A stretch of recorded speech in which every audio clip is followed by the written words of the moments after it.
Today I want to talk to you about the topic of crisis. I've entitled this message, Do Not Waste Your Crisis. There is not an individual in this auditorium that is unfamiliar with crisis, unless you're a baby.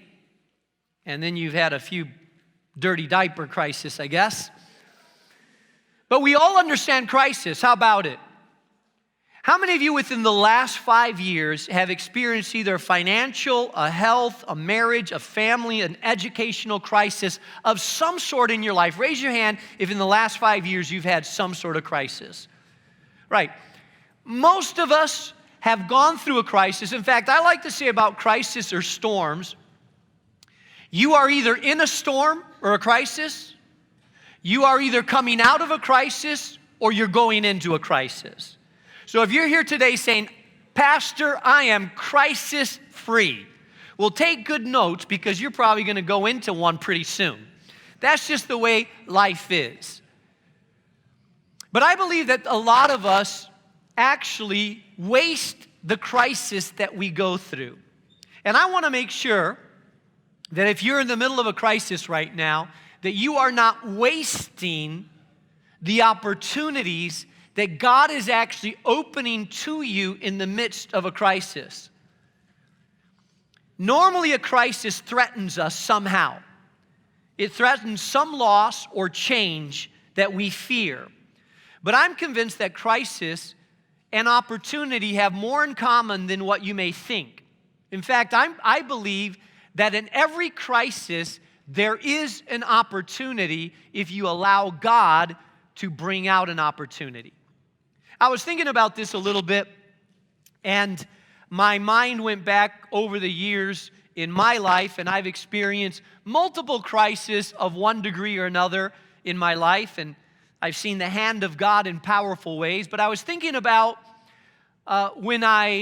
years ago, when my wife and I first got married. I had rented an apartment over near 46 and Rockwell. And I barely could afford my apartment because I was starting out and the church was very, very small and my salary was pretty small. In fact, I got married and I didn't have a bed to sleep in because mattresses were really expensive. And so I didn't want to go in debt. And so my bed for the first 3 months was the living room floor. Thank God there was plush carpet. But I had an apartment. And we started doing ministry in that apartment, and we soon discovered that the landlord did not want people in and out of our apartment, and she made it clear, hey, I know you're a pastor, but this is not a chapel. And so we had to leave that apartment and look around for another apartment that would be more open to us having Bible studies in our apartment. So we found a place right over in front of Shields Grammar School on 43rd Street. And we told the lady in advance, I'm a pastor, I want to have Bible studies at my house, so I want to make sure you're okay with people coming in and out of my house because I want to have Bible studies. And she assured us that she was okay. And so we were super happy. We found a place to have Bible studies, and a couple months into it, I was having a Bible study with a bunch of couples, married couples Bible study in my living room. And I got in the middle of my Bible study and knock on the door and my landlord came up and she saw all the people in the house and she started to panic. And she was saying, no, the floor is going to cave in and what is this? And no, this can't be, and disrupted the entire Bible study and said, you can't have groups like this in your house. And so once again, we had to move out of our house. My wife was like, hey, this is the second time we're moving. This is crazy. Can't we find a place that we can stay in? And so there was a fellow in the church that owned a building, and he said, hey, you can rent my apartment. He was a Christian, and I thought, finally, a Christian. And this was on 43rd and Washington. Now we can have whatever we want in and out of the house because he attends the church and he'll be happy to see ministry happening out of our house. And I was so happy.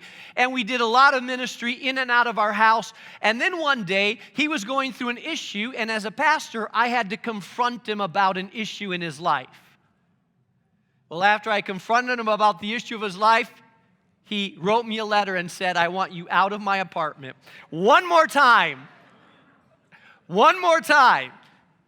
We were out of the house, and here I am with a little baby and my wife having to stay in someone's spare room, someone else's house, and my wife was like, we're getting kicked out of every single apartment that we have because we're doing ministry and kind of frustrated about it that we had to go. Well, little did we know, and it felt like a crisis.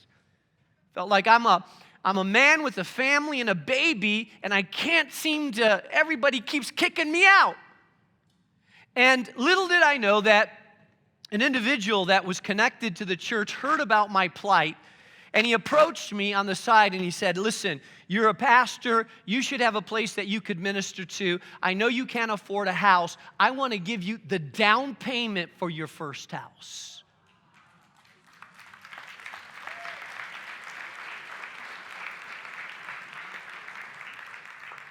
So I bought a little Georgian over here on 42nd and Springfield, and that was our first house that we ministered in. But what seemed to me like it was a crisis, what seemed to me like it was very throwing our life in upheaval, actually turned out to be a blessing that turned out to give us a house where we could minister in. And what I want you to know is that I believe that in the midst of your crisis right now, whatever you may be experiencing, that God is also looking for opportunity to bless you in the middle of a crisis. Are you tracking with me today? Okay, so if you turn in your Bibles to Daniel chapter 2, you will discover that Daniel is in the middle of a crisis. Now let me say this about crisis. Sometimes we create our own crisis. In fact, some of you are really good at creating crisis. I mean, you're like an expert. Every 6 months, whether you like it or not, it feels like life is boring, so you create another crisis.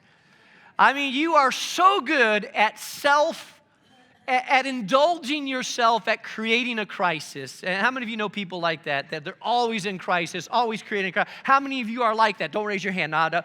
And don't point at people beside you either. So some of us create crisis on a regular basis, and some of us get dragged in to other people's crisis.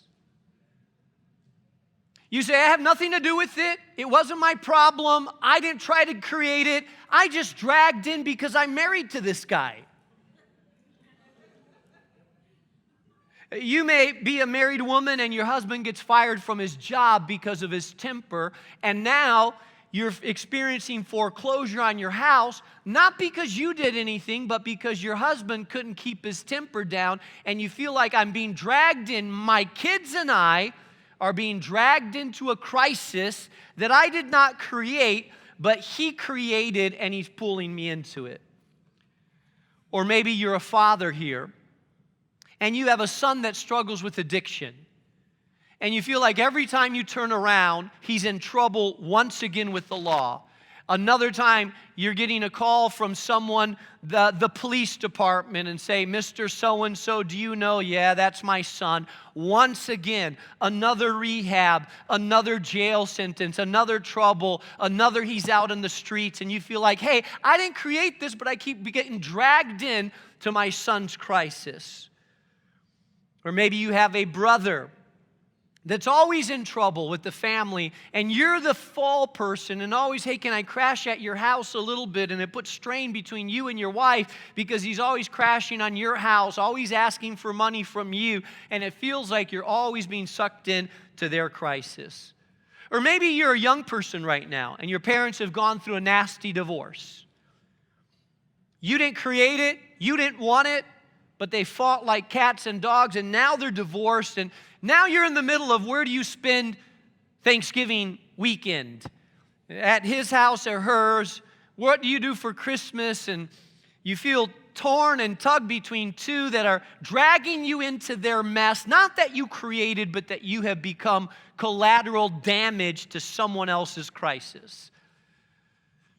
Now, see, I believe all of us understand, and all of us have felt the pull of being dragged into a crisis that we didn't create, but suddenly we're in the middle of it. Daniel's story is just like that.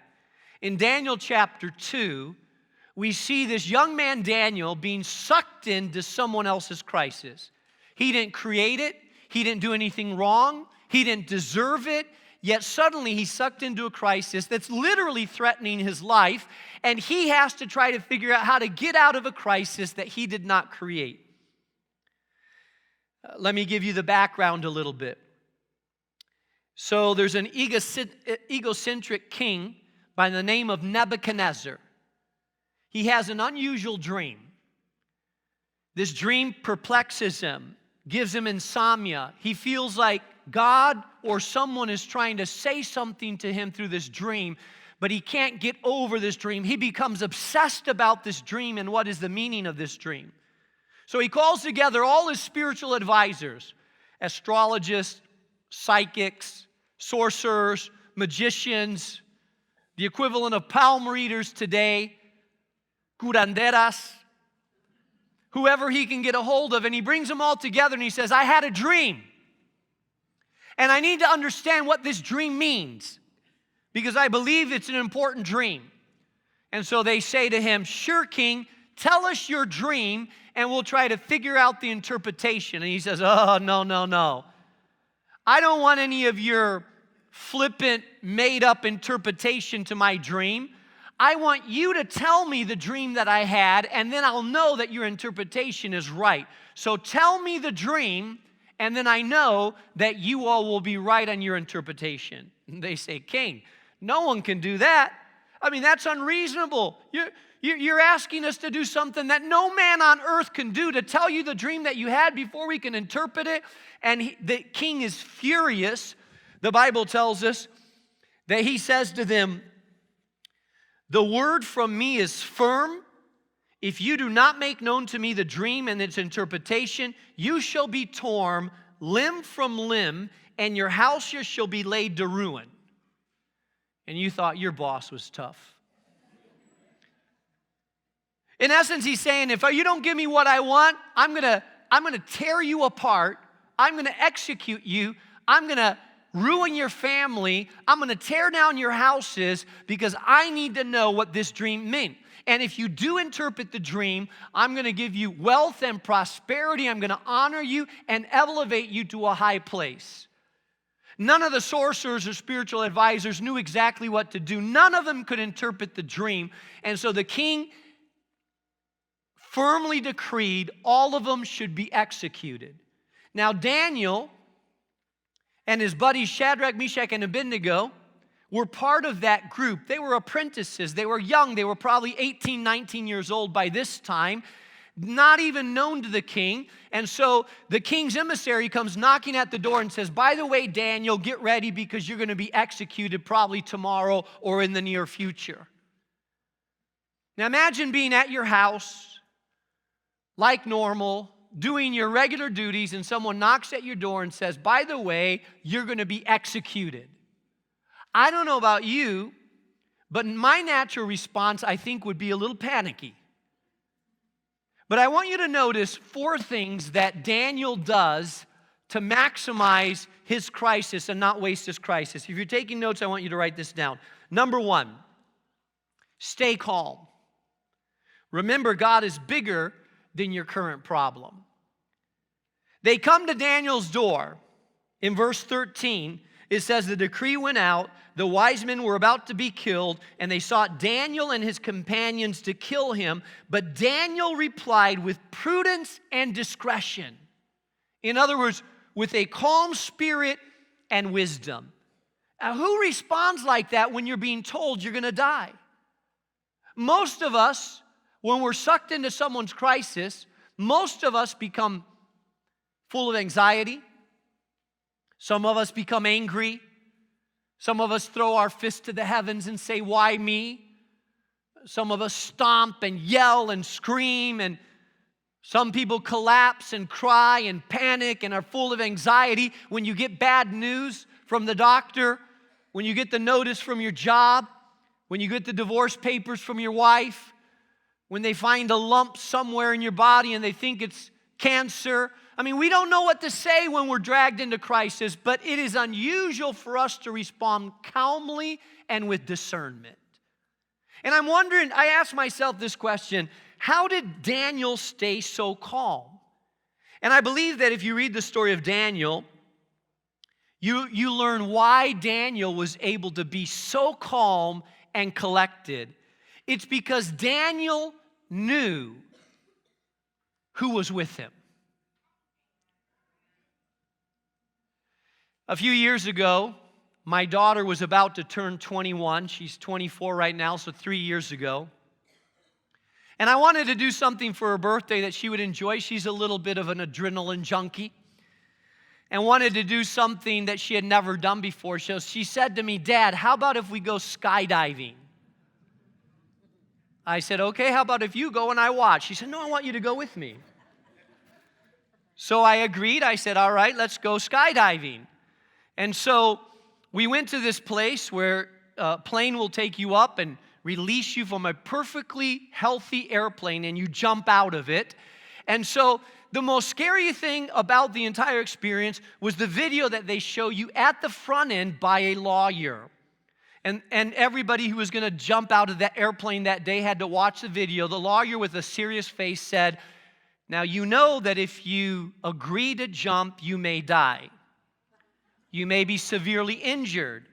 If you break your back, it's not our fault. If you break your legs, it's not our fault. If the airplane goes down, it's not our fault. If the parachute malfunctions, it's not our fault. Now please sign on the dotted line." That scared me more than anything else. Like, whoa, no responsibility. I want to know who packed my parachute. I want to see this airplane. And so we got in this airplane and started going up and up and up. We got about 4,000 feet, and I looked down and I said, "Are we about to jump?" He says, No, we're going a lot higher than that. We went up to 9,000 feet, 10,000 feet. We were about 14,000 feet in the air in this little airplane, and they opened the back door. One guy went out. Another guy went out. I let my daughter go in front of me. I'm a gentleman. I always let ladies go first. I opened the door and let him go first. And then it was my turn. And I tell you what, I jumped out of that plane. That was a scary thought, just to go out into the nothing and jump out of the plane, and you're free falling and going down. But I tell you what, I had a secret weapon. Something that made me a lot more calmer, a lot more secure. When you do the first jump, they don't let you jump alone. They do what they call in tandem jumping, which means that they harness an instructor tied to a harness on the back of your parachute, and when you jump with an instructor that has thousands of jumps of experience. Believe me, I figured out, because I talked to him. Now, how many times have you jumped, and has anybody gotten hurt, and do you know what to do? And he basically told him, I said, "Hey, if I forget to pull the parachute, what will happen?" He said, "I'll remember. I'm the instructor. I've done this a lot of times." And because I had someone jumping with me, I felt pretty secure, because I had someone that had a lot of experience, that knew what he was doing, that was jumping with me. In fact, I could keep calm because I knew who was with me. Now, you know where I'm going with it, right? Some of you, when a crisis happens, the back door of the airplane opens, and you are free falling. And you have no idea what's going to happen. Some of you panic because you're not really clear what to do. But those of you that understand that the God of the universe, that created heaven and earth, that was here way before you ever existed, that will be here all into eternity past, the God that made the heavens, that put the stars in the sky, that created the firmament, the God of the universe that has all power to do all things, when you know He is with you, you can be calm in the middle of the crisis, not because of who you are, but because you know who you are with. And I believe that Daniel was able to be calm in this situation because he had already determined, God is with me. And we see it later on in the passage that he firmly understood the fact of God's presence in his life. When you know that God is with you, a crisis actually turns around. And even though you may not understand the outcome of the crisis, you start understanding that a crisis could be a gift in disguise. In fact, the Bible tells us that God works all things for the good of those that love Him and are called according to His purpose. That no matter what circumstance or situation happens, that God has the ability to take even that which looks bad and squeeze good out of it by His hand. I think about this for a moment and I think, some of you, the greatest thing that is happening to you right now is your crisis. Now, you may look at it and think, no, it's the worst thing. I can't see any good coming out of it. But some of us need a crisis in our life. A crisis is a gift in disguise. The woman whose husband finally leaves her. I'm tired of this marriage. I've had enough. I'm unhappy. We're not getting along. And he storms out of the house. And she's left behind crying with a couple of kids asking, where's Daddy going? She thinks it's the worst thing that could ever happen. Her mind wonders where he's going or how it's going. It's a crisis. She thinks it's the end of their marriage. He calls her back in 2 weeks. She's mad, doesn't want to talk. And finally, he says to her, you know what? We need counseling. You've been telling them that for 10 years. And now it's the first time because of this crisis that he's actually willing to go to a counselor. And 2 weeks later, they find themselves sitting in front of a counselor actually dealing with the issues in their life. Why? Because a crisis drove them to deal with the problem. The crisis looked bad, but it's the best thing that could have ever happened to that marriage. A crisis that led them to deal with the issues that they're confronting. Or that young man that you've been concerned about, because he's been drinking too much. And he says, I don't have a problem. All my friends do it. It's not a big issue. But finally, you get a call. Is this your son? Yeah, we've arrested him. He's locked up. He has a DUI. He's looking at community hours and possible suspension of his license. And he thinks it's the worst thing that could ever happen because he's got to take public transportation. And this is terrible that happened and it's going to go on his record. But in reality, the judge says, no, you have to go to a 12-step program. You have to deal with your issues. And for the first time in his life, he's actually admitting that he has a problem. Why? It's a crisis that's led him to the best gift of his life, which is acknowledging that he has a problem and dealing with the root of the problem. Are you with me? Sometimes our crisis is the best thing that could ever happen to us, even though at the moment it feels like the worst. And the Bible says that Daniel, who the king didn't even know, who was a nobody, a 19-year-old apprentice nobody, suddenly has a surge of faith in the middle of this crisis, and he tells the officer, get me an appointment with the king because I believe I can interpret his dream. He takes action. The confidence that's there. Why? Because he knows that God is with him. Verse 16, and Daniel went in and requested the king to appoint him a time and that he may show the interpretation.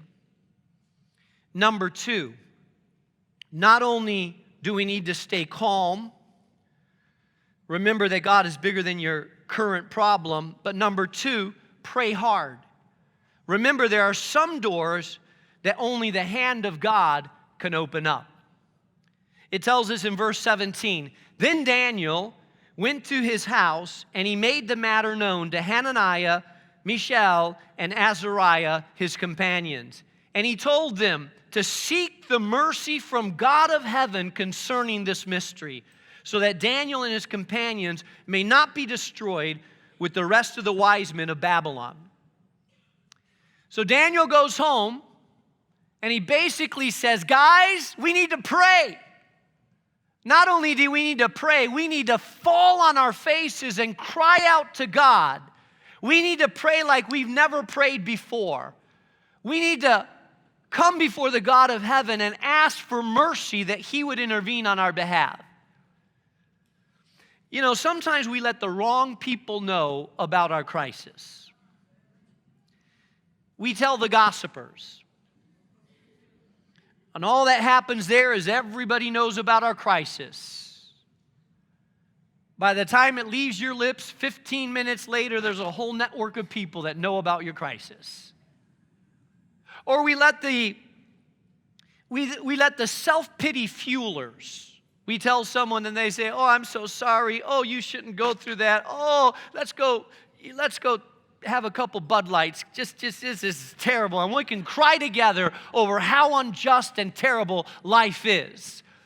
And they just make you feel self-pity for yourself. You don't deserve that. This is terrible. You're a good person. How could this happen to you? Life is unjust. Life is unfair. And you're like, yeah, you're right.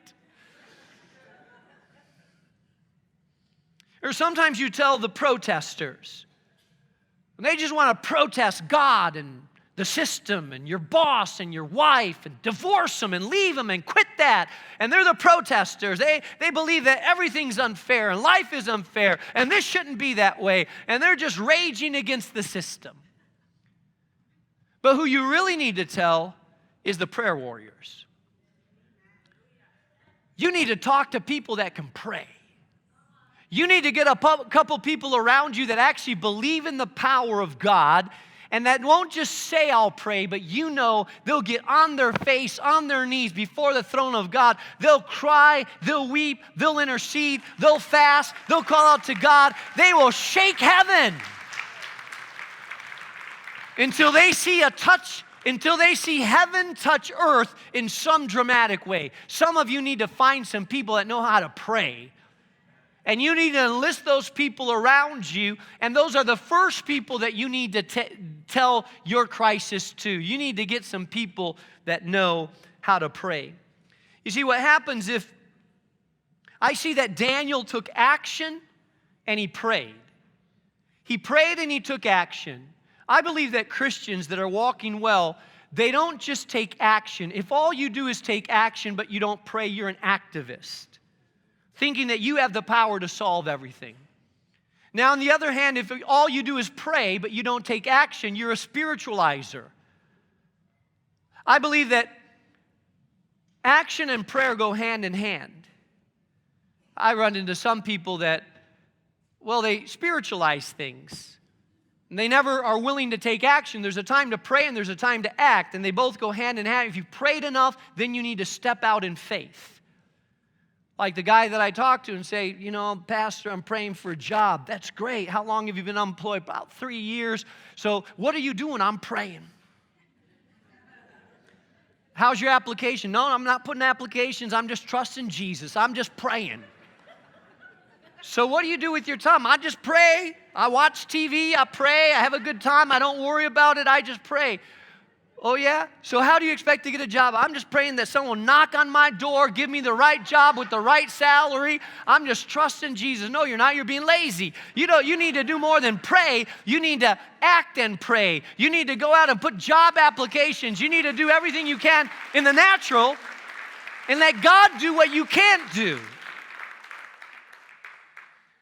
Daniel took action, but he prayed. He knew that action alone wasn't it. He knew that prayer alone wasn't it, that it had to be action combined with prayer. I believe when you combine those two, you make a splash and an influence that other people will notice. I think back to 2005. We had just moved into this building, this big 84,000 square foot building. We had started to develop some of it. We got the auditorium done. The gym wasn't done. The middle section wasn't done. There were parts of this building that looked like an undeveloped factory. But we had been praying that this place would be a blessing to our community and that God would use it to be able to spill over and splash blessing on people around us. We had a fella that came in from the outside, a pastor. And as he was praying with some of our pastors, he said he felt like God gave him a word, a picture, an image, that we would be like a storehouse, a warehouse. And this storehouse would actually be able to dispense goods to many other people out of this storehouse, out of this warehouse, that other people would be blessed by what's coming out of our storehouse. I thought, okay, that's an interesting image. Didn't really exactly know what it meant, didn't exactly know what would happen. And at the time we had moved into this building, we had some opposition from the community around us. Some people were wondering, why does a church want to buy a factory? What kind of church is that anyways that buys a factory? And why do they need such a big factory? And why don't they have statues and stuff? And who are they? And there was some opposition from the community.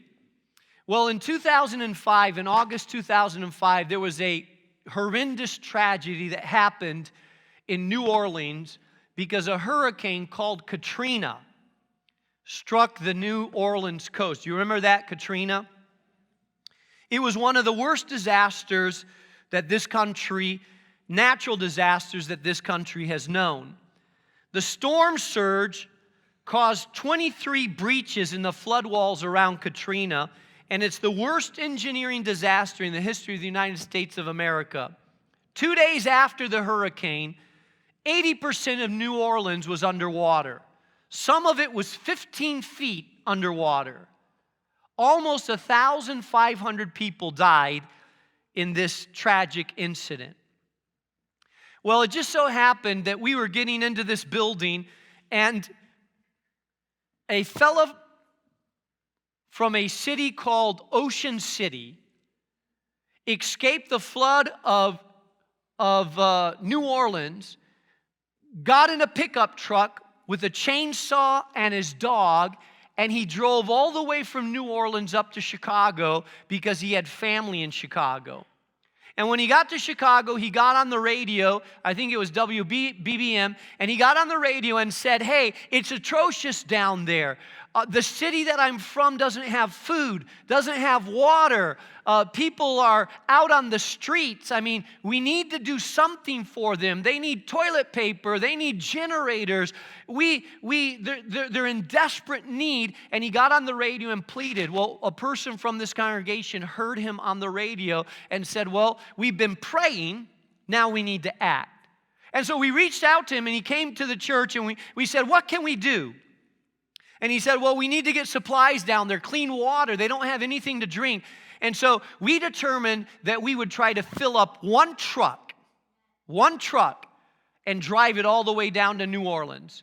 And so we called the congregation. We said, hey, bring toiletries and water. If you have generators, bring them. And so we started to try to fill a truck. It seemed almost impossible to fill a semi. It was a lot of work. And our gym became the storehouse where we started to put stuff in.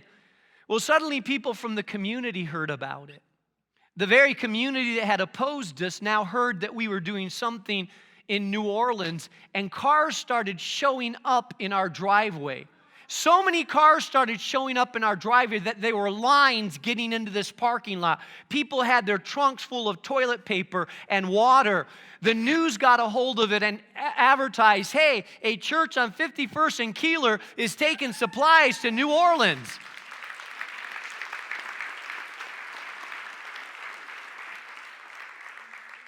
We filled up a semi, and a truck driver from the church said, I'll drive it down there. But after we filled up that semi, we had so much other stuff left over that we said, well, what are we going to do with all this stuff? Let's fill up another semi. So we filled up another semi. People from the neighborhood that had before opposed us were coming here saying, how can I help out? And the very neighbors that opposed us before were helping us in the storehouse. One guy that owns a bar brought a generator, said, hey, here's a generator I want to bring. By the time it was over, we had filled up 11 trucks and driven them down to New Orleans.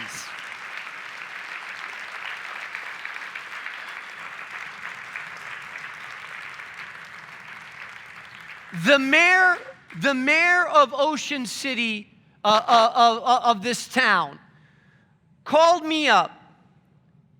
Ocean Springs. The mayor of Ocean Springs called me up and said, Pastor, I don't know how you guys have done it, but our entire city is grateful to New Life Community Church. In fact, she said, You guys got here before the federal government got here, before the Red Cross got here. You got here before any agency got here. And she said, I want you to know that the people of this community are grateful to you. Don't even know how it happened, how you did it, but we're grateful to you. And we have so much supplies here, we're starting to send those supplies to other areas that are more needy than us. Yeah, and here's what I learned that day. You know, there's a powerful combination between prayer and action. Prayer and action. And I believe that's what the church should be doing, prayer and action. And I'm kind of running out of time, but let me go on can I go on a little tangent here? Okay. So occasionally I have people that come to me, and just this past week I had someone come to me and said, Pastor, we need to protest some stuff that's going on in the city. Can you come and protest? And wanted me to go to a protest. And I said, I think there's a time for protest.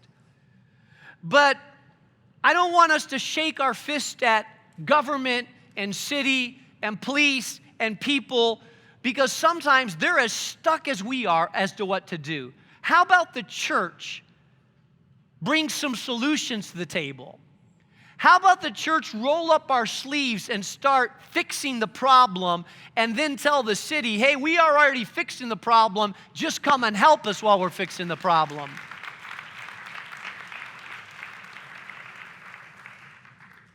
Like Urban Life Skills, we started a program to mentor at-risk youth, 13 to 18-year-olds that are gang affiliated, and we've been doing that for years now. And now the city is up in arms about the violence that's happening in Chicago, and saying, well, part of the solution is we need to mentor 8th graders and 13 and 14 before this violence gets out of control. And we're like, hello, we're doing that already. And so Matt DiMatteo, one of our pastors at New Life, in the last 2 weeks has had two meetings with the mayor's office, who's saying we need to try to do something. We're like, hello, we're doing it already. I believe the church needs to provide solutions, prayer and action to change a community by the power of the living Jesus.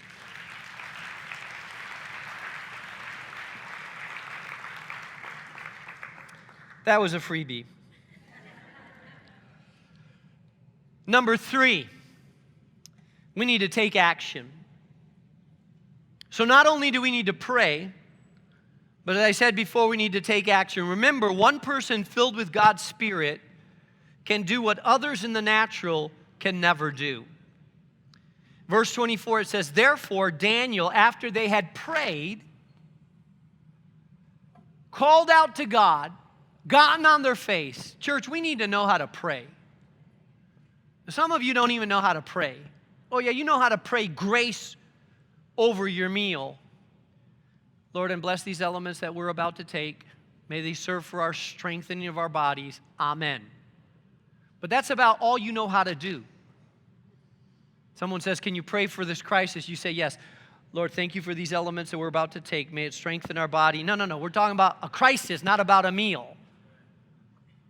Some of you need to know what it means to get on your face before God, to press into the throne of God, to get a hold of the throne of God and not let go of it until you know that God has answered that prayer.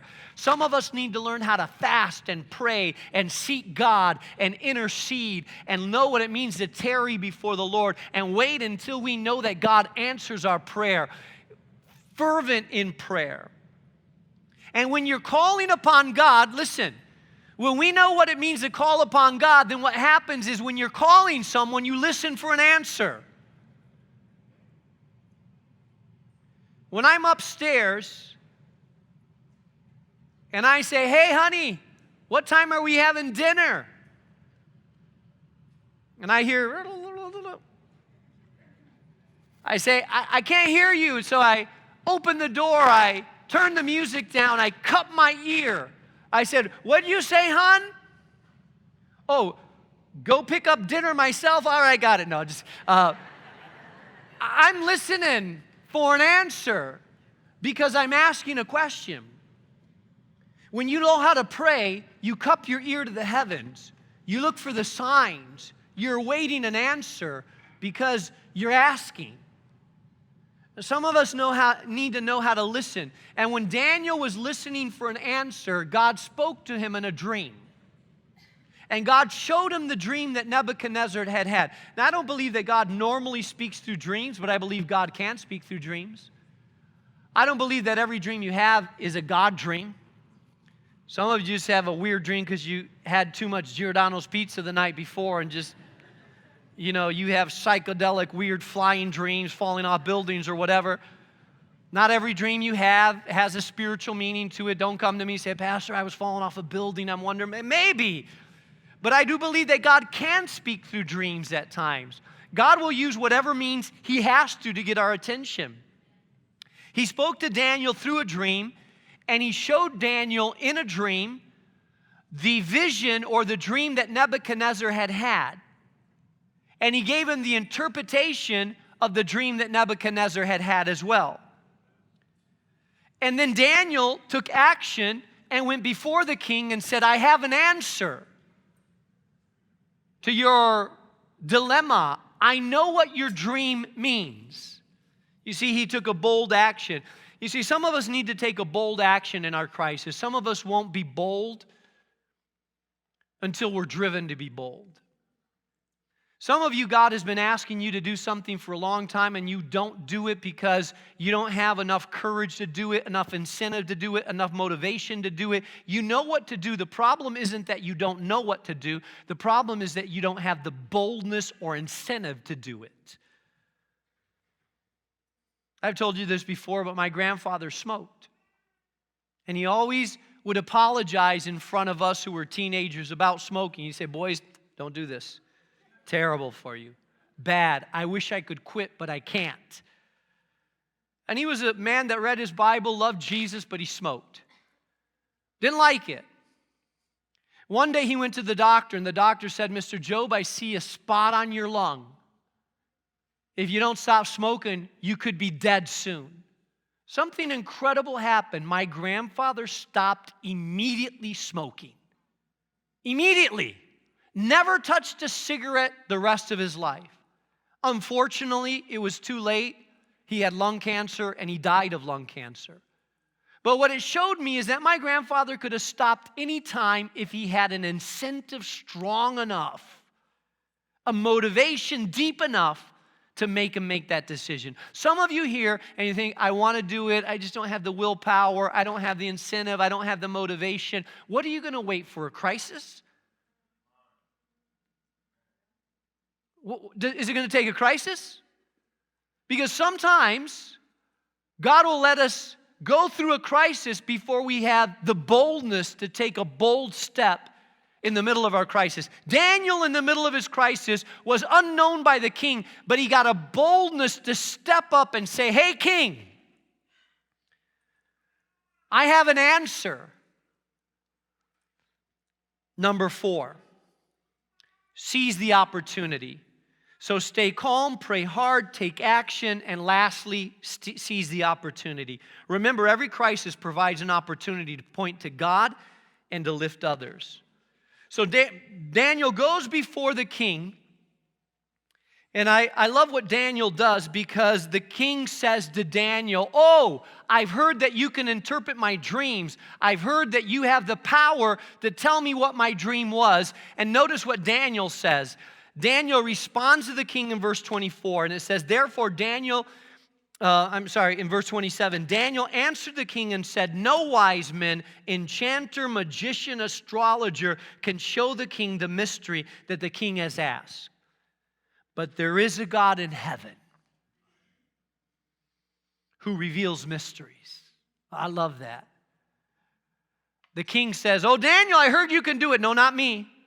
But there is a God in heaven that has no limit to his power. I can't do it, but God can. You know, when people come to me and say, Pastor, can you do this? I love to be able to say, you know what, I'm just a vessel. I can't, but I know someone that can. He's got all power. He's not limited. He can heal. He can do miracles. He can turn situations around. I'm nothing. I'm just a vessel. But God, man, I got some connections in high places. And so do you if you know our God. And so he gives God the credit.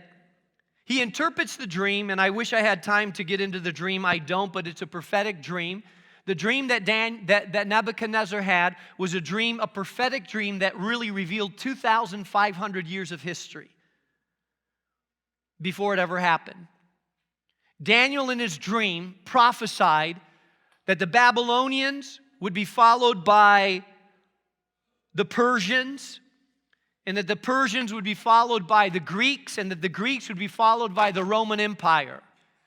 He doesn't call them that, but he says about the Romans, it'll be a empire of iron that will bust everybody that's come ahead. And that was the Romans. The Romans ruled the world for about 1,000 years. And then he predicted that there's a kingdom that's coming that would never come to an end, an everlasting kingdom. He's predicting the coming of King Jesus, a spiritual kingdom that will never come to an end. 2,500 years of history predicted by Daniel before it ever happened.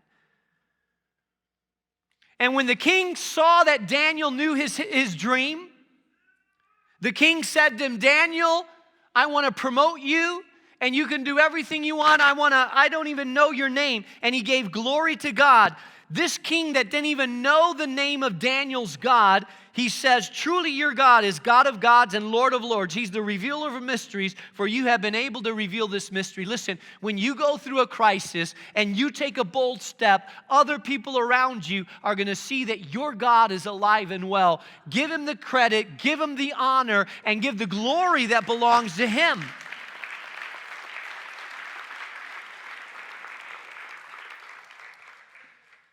The chapter starts out with Daniel being ready to be executed.